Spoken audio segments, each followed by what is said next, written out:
আপাতত, আর এটা হচ্ছে এইখানে লাগানো আছে। তাহলে মনে করো ফার্স্ট এটা পার হয়ে গেল, এখানে আসলো। এখানে আসার পরে আমি ভাবলাম যে পরবর্তীতে টাক ক্যাম্প প্রডিউস করবো। তাহলে টাক ক্যাম্প যদি প্রডিউস করা হয় তাহলে হচ্ছে টাক লুপ প্রডিউস করবো। তাহলে হচ্ছে এটা পাস করতে হবে এদিক দিয়ে পাস করতে বলে, যেহেতু এটা এইভাবে বসানো থাকে নিডলে ইয়াতে,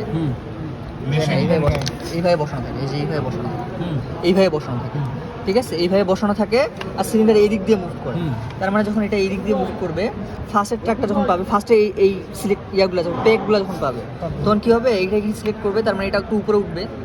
এটা তো আগে এইখানে ছিল, এটা মুভ করতে করতে উপরে যায়, এটা এইভাবে উপরে উঠে গেল। তাহলে যখনই উপরে উঠবে, ফার্স্টে যখন উপরে উঠবে, ফার্স্টের রোটা যেটা, এই রোটা এইভাবে যেহেতু আসে, তাহলে এইভাবে আসে, তাহলে এই রোটা আগে পাবে, তাই না? এই কলামটা আগে পাবে। তাহলে এই কলামটা যখন পাবে তখন হচ্ছে কী করবে, এটা এইভাবে ছিল, এটা এইভাবে ছিল, তখন কী হবে, ওই কলামে যদি একটা পেক পাইলে কী হবে, এটা হচ্ছে এইভাবে এটা প্রেস করে এটা টানে, এটা উপরে তুলবে। উপরে তুলে তাহলে এটাকে এইখানে উঠবে না, উপরে তুলে দেবে না, এখান থেকে এটা উপরে চলে গেল, মানে এইভাবে পাস করে দেবে, miss loop producer, miss stitch producer. ঠিক সিমিলারলি যখন সেকেন্ড কলামটা পাবে, সেকেন্ড কলামে যদি পেক থাকে তাহলে সেকেন্ড কলাম পর্যন্ত উঠবে আগে, এটা তো মুভ করতে হবে। ফার্স্ট থেকে এইটা থেকে এইটুক মুভ করবে না, এখান থেকে এইটুক মুভ করবে, এইখান থেকে এইটুক ডিস্টেন্সটাই হচ্ছে নরমালি এইখান থেকে এই যে এইটুক ডিস্টেন্স, এইখান থেকে এই ডিস্টেন্সটা, এইখান থেকে এই ডিস্টেন্সটা হচ্ছে এইখান থেকে এই যে এইটুক ডিস্টেন্স। আচ্ছা, তাহলে যখন এইখান থেকে এইটুক মুভ করবে, তার মানে হচ্ছে এই যে সিলেক্টরটা আমার এখান থেকে এইটুক মুভ করতেছে, তার মানে এটাও এইটুক এইখান থেকে এইটুক মুভ করবে। এটার নাম কি জানি বলছিল, ইন্টারমিডিয়েট জ্যাকটাও তাহলে এখান থেকে এইটুকু মুভ করবে, যেহেতু আমার এই ইয়াটা সিলেক্টরটা এখানে মুভ করছে। এখন যদি সিলেক্টরটা যদি একটা পেক পায়, তার মানে এটা প্রেস করে উপরে তুলবে, আদারওয়াইজ এইভাবে থাকবে। এইভাবে থাকলে তো পার করে যাবে, মানে নিট হবে। আর যদি সিলেক্টর যদি পেক পায় তাহলে এটা উপরে তুলবে, মিস হবে না, টাক হবে।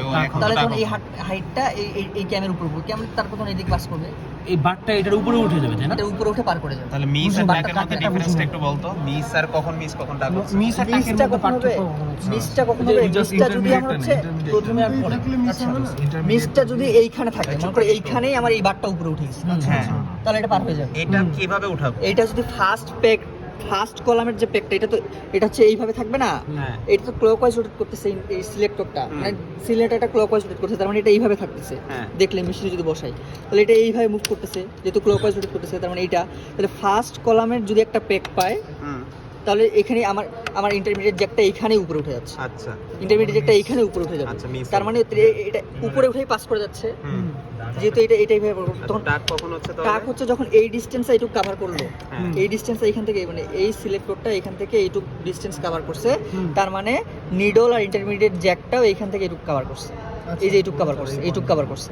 তারপর যখন সেকেন্ড কলামের যে একটা পেক পায় যদি, তখন সেকেন্ড কলামের পেকটার কারণে এটা এখানে প্রেস করবে, আবার প্রেস করলে তখন এইখানে আমার ইন্টারমিডিয়েট জ্যাকটা উপরে উঠবে, সিলেক্টরটা উপরে উঠবে, সঙ্গে সঙ্গে ইন্টারমিডিয়েট জ্যাকের যে বারটা আছে, এই বারটা এই পজিশন থেকে উপরে উঠে যাবে। তার মানে ট্র্যাক পাচ্ছে না, তখন এটা পাস করে যাচ্ছে উপর দিয়ে। এই জন্য বলছিল যে এইখান থেকে ডেপটা এটার বেশি, কারণ এটা যখন এই যে উপরে উঠতেছে তখন এটা ভিতরে ঢুকে যাচ্ছে, আবার বাইরে যাচ্ছে, ভিতরে ঢুকে যাচ্ছে, আবার যাচ্ছে, এবং ভিতর বাইরে আসছে কিভাবে। ডেপটা একটু বল, ডেপটা আরেকবার বল। ডেপটা বলতে হচ্ছে যখন এটা যখন ইন্টারমিডিয়েট সিলেক্টরটা যখন উপরে উঠতেছে, তখন এটা কি ভিতরে ঢুকে যাওয়ার জন্য কোনো স্পেস থাকা লাগবে না, ওই স্পেসটা থাকার জন্য ডেপটা বেশি। আচ্ছা।